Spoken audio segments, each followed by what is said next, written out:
Alright, another day, another ulam, another menu that Lakay going to cook.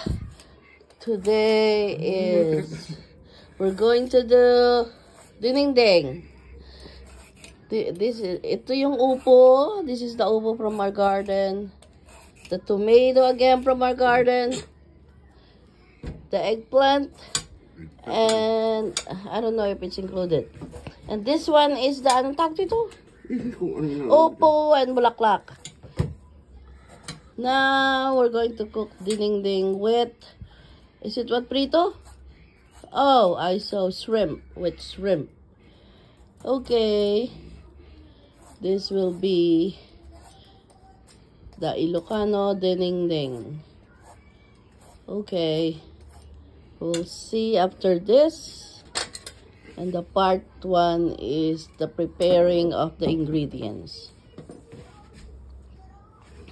Later on, I'm gonna show you guys the onion. And I believe it has garlic. I'm not sure, but this is the main vegetable from the upo or from the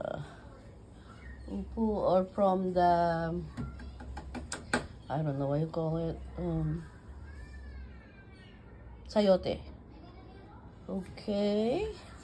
And then I believe we are harvested the ampalaya na magulang na for tanim next year. Okay, that's the Ilocano way how to cut. Look.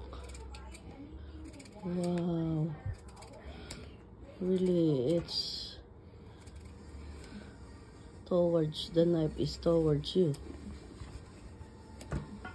Okay. Oh. Alright. Magulang pa? Eh, ano, mabata pa? Ito, pero yun hindi na. Oh. Wow, palalaki. Okay. They're from the garden.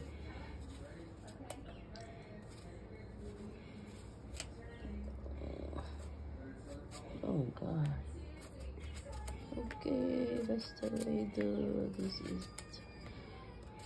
Ano pang kulang dyan? Wala. That's it?